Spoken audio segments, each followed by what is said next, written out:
Hi guys, today I am here with a special topic, paradox. Now before starting I request you to close your eyes and just imagine what I say. Video you're watching is just background, no relation with it. As paradox has made my brain left my body, so I didn't got content video for these paradox. Now without wasting your time, let's start this video. Some mind-blowing paradox. First of all, why is it called a paradox? The word paradox derives from the Greek word paradoxons, meaning contrary to expectation. And what is the theory of paradox? Underlying the theory of paradox is ontologies of dualism, two opposing elements that together form an integrated unity and dynamism, ongoing change. So, now listen carefully. I have a question: are you original, which was 10 years before, or a new one? Because our body changes millions of cells every day. And every old cell means dead cell get replaced by new generated cell, so are you the same person? Okay, forget about that. Now listen, Theseus owned a ship, and the ship was entirely made of wood. Every time a piece of the ship needed replacing, it was replaced with a metal part. This went on for a few years until, eventually, it was entirely made of metal. This paradox is known as the ship of Theseus. Now what if I made a new ship with wooden old parts of original ship which was replaced by new metal parts? Then tell me which ship is original ship, one which was wooden, and, by replacing parts, it was made of metal, or a ship, two I made, from wooden from parts of ship A. Brain stopped working right. I know. Paradox number 2. Likely to exist means likely to be found, but where is everybody? Listen carefully. Mind-blowing paradox comes from the apparent contradiction that exists between the high probability of extraterrestrial civilizations being out there somewhere and our lack of alien contact or evidence. In a universe of infinite space, the odds of life existing on a planet other than Earth are pretty high. However, no confirmed signs of intelligence have been spotted outside Earth, either in our galaxy or in the more than 80 billion other galaxies of the observable universe. Hence physicists Enrico Fermi's famous question, where is everybody?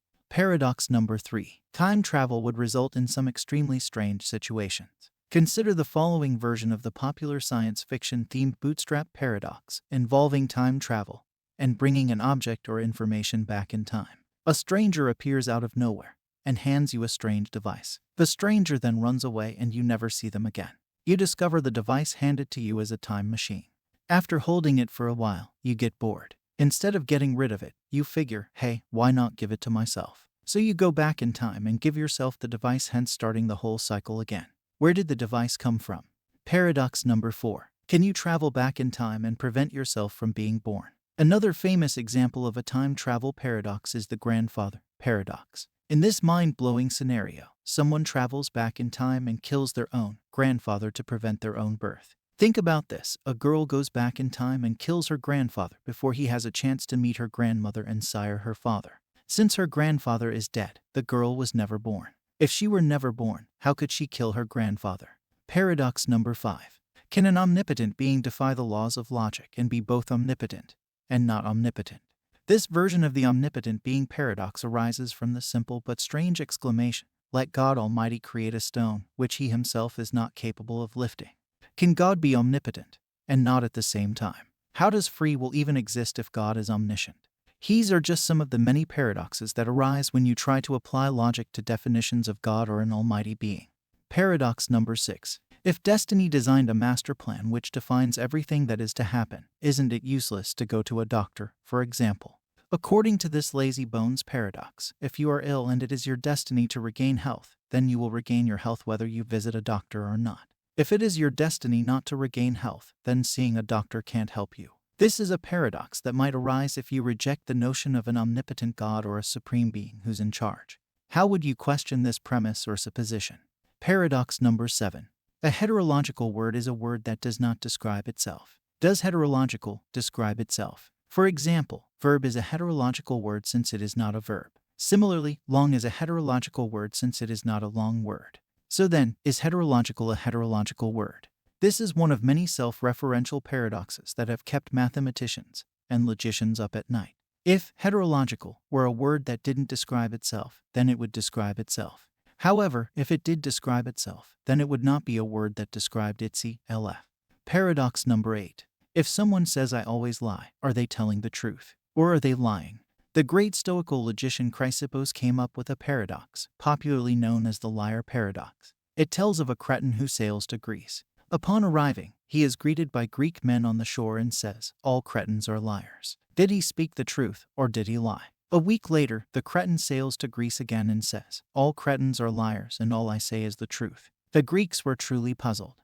None were more confused than the grammarian and critic Philetaus of Kos, who is said to have died of exhaustion while attempting to resolve the paradox. Maybe we should just let this one go unsolved then. No. Paradox number 9. A barber shaves everyone who does not shave himself, but no one else. Who shaves the barber? His paradox is similar to the liar paradox. It was formulated by English logician, mathematician, and philosopher Bertrand Russell to emphasize the importance of establishing careful rules when creating sets. His set-theoretic paradox would lay the groundwork for 20th century mathematics. It goes like this: there is only one barber in town. The barber shaves only those men who do not shave themselves, but no one else. Who shaves the barber? Does he shave himself? Paradox number 10. What happens when an unstoppable object faces an immovable object? An ancient story is told of a man who was walking through a market when he came across a merchant. The merchant advertised two of his wares boldly: "This spear can pierce any shield," and "This shield can block any spear." The man contemplates these opposing statements for a moment. He then walks up to the merchant and asks, "What happens when you pierce the shield with the spear?" The merchant had no answer to this question. A more recent account of an unstoppable object facing an immovable object involves a bullet and armor. Imagine there is a bullet which can shoot through any barrier. There is also some absolutely bulletproof armor which no object can penetrate. What will happen if such a bullet hits such an armor? Now I think so it's too much, at least for me. Let me did you like this video, and comment me a new topic if you have. Thanks for watching.